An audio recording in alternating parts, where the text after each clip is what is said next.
Salam, salam sejahtera di dalam Tuhan kita Yesus Kristus, dan juga salam kemerdekaan.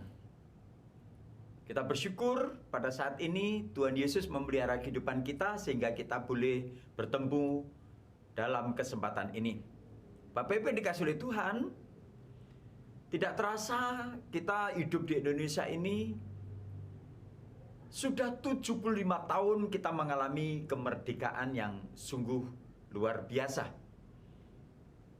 Kemerdekaan yang merupakan satu anugerah daripada Tuhan kita, sehingga kita boleh menikmati kemerdekaan pada saat ini.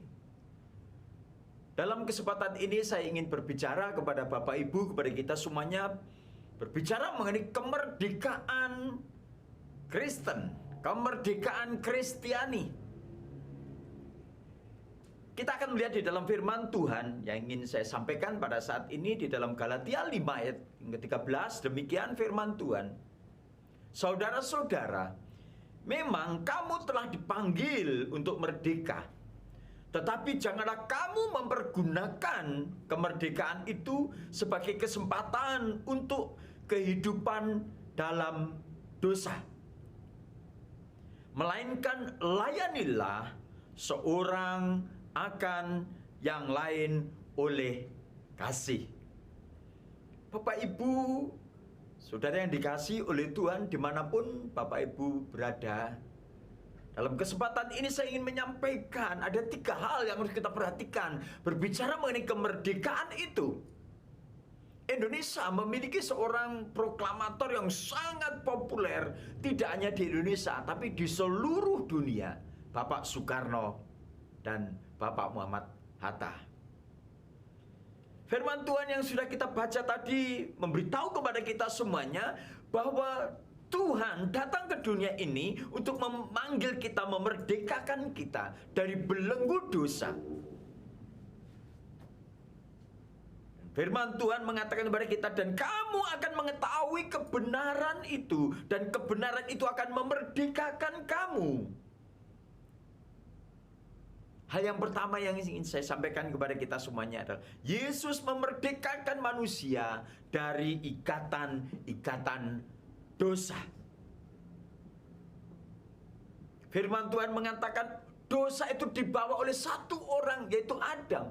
Demikian juga kita akan dibebaskan dengan oleh satu orang, yaitu pribadi Yesus yang sungguh luar biasa, yang mengorbankan dirinya sebagai pengorbanan, sebagai bukti kasihnya. Dia memerdekakan kita semuanya. Bapak Ibu yang dikasihi oleh Tuhan, Tuhan Yesus memerdekakan kita dengan kuasanya yang begitu dahsyat. Firman Tuhan mengatakan, tetapi karunia Allah tidaklah sama dengan pelanggaran Adam. Sebab jika karena pelanggaran satu orang, semua manusia telah jatuh di dalam kuasa maut, jauh lebih besar lagi kasih karunia Allah dan karunia-Nya yang dilimpahkannya atas semua orang oleh karena satu orang, yaitu Yesus Kristus. Haleluya, puji Tuhan. Kita bersyukur kita boleh menerima berita ini, kita boleh mendengarkan berita ini, bahwa Yesus datang untuk membebaskan manusia dari cengkeraman kuasa maut, dari ikatan-ikatan dosa, dan hanya Yesus yang memerdekakan kita semuanya. Dan itu kasih karunia, itu kasih Tuhan kepada kita semuanya.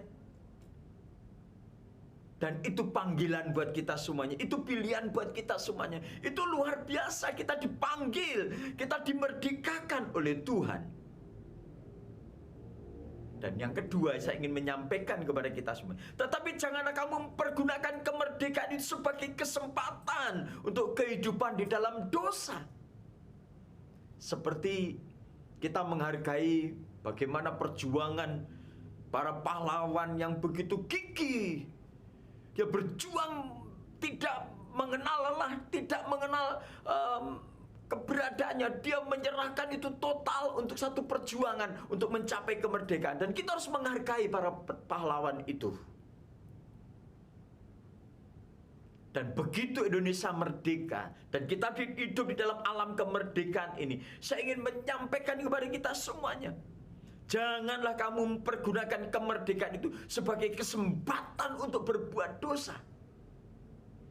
Kita bersyukur Indonesia selama 75 tahun ini sudah berganti 7 pucuk pimpinan atau presiden. Yang pertama Bapak Soekarno-Hatta, kemudian beliau digantikan oleh Bapak Soeharto, kemudian digantikan oleh presiden yang ketiga oleh Bapak B.J. Habibie, kemudian digantikan oleh presiden yang keempat oleh Bapak Gus Dur, sang presiden yang sungguh luar biasa. Kemudian presiden yang kelima Ibu Megawati, dan Indonesia pernah dipimpin oleh seorang ibu yang sungguh luar biasa. Kemudian yang keenam, kita pernah dipimpin oleh seorang militer yang sungguh luar biasa dengan pendidikan, dengan latar belakang militer yang sangat cemerlang, yaitu Bapak Susilo Bambang Yudhoyono. Dan saat ini kita sedang dipimpin oleh Bapak Joko Widodo. Ini satu gambaran dalam kehidupan kita, bahwa kita dimerdekakan ini untuk melanjutkan satu perjuangan. Firman Tuhan tadi mengatakan, sesudah kita dimerdekakan, janganlah kamu berbuat dosa lagi. Indonesia pernah mengalami 2 kali bagaimana penjajah itu ingin kembali masuk ke Indonesia. Tetapi kita bersyukur bahwa Tuhan menjagai bangsa ini, sehingga kita tetap berada di dalam kemerdekaan ini.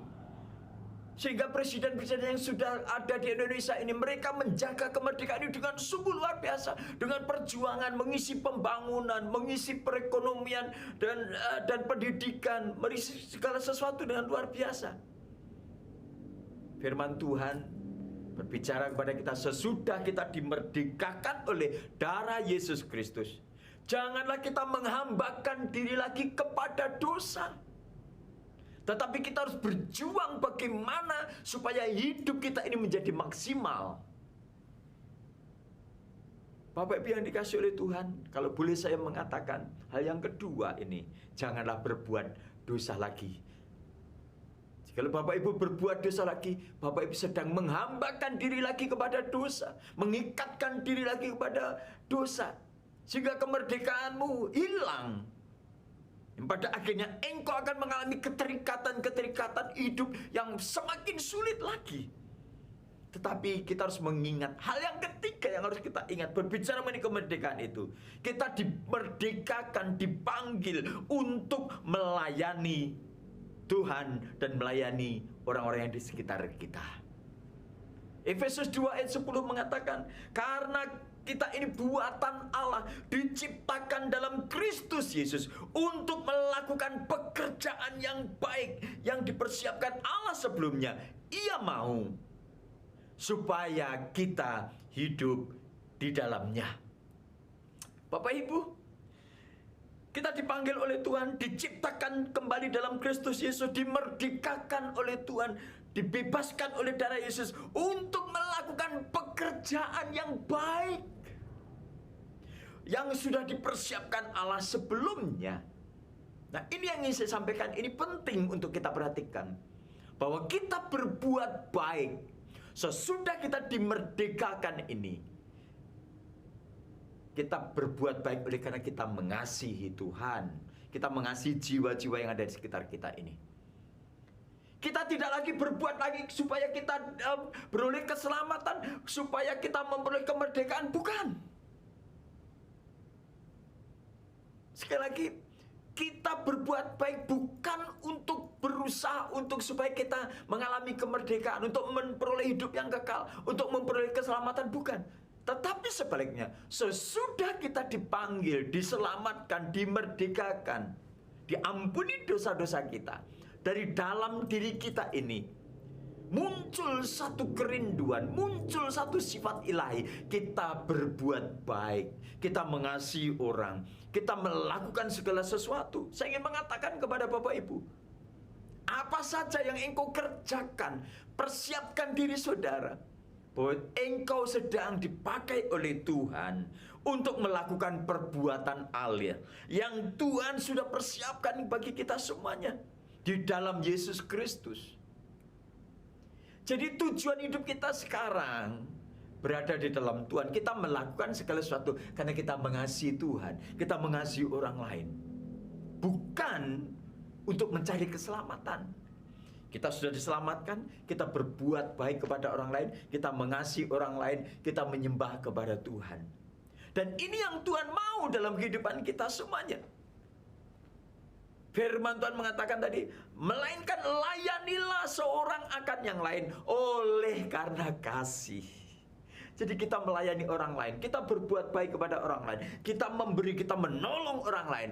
Oleh karena perbuatan itu didorong oleh kasih, karena kita sudah dimerdekakan oleh Tuhan. Ini luar biasa. Inilah yang Tuhan mau dalam kehidupan kita.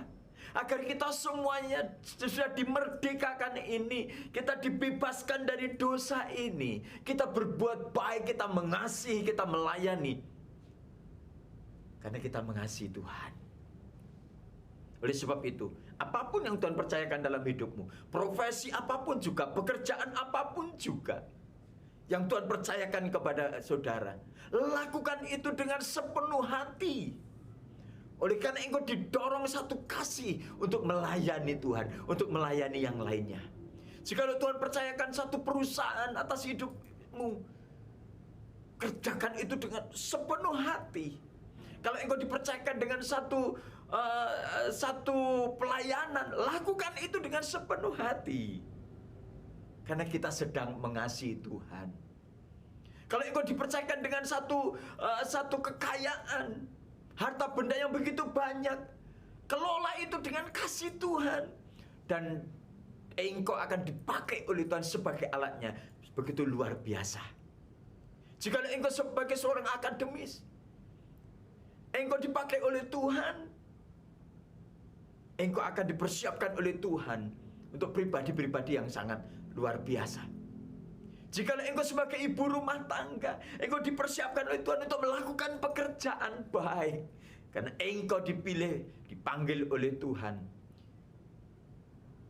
Atau engkau sebagai pegawai, sebagai karyawan, maka persiapkan hidupmu, lakukan itu dengan sepenuh hati untuk kehormat kemuliaan bagi nama Tuhan kita Yesus Kristus.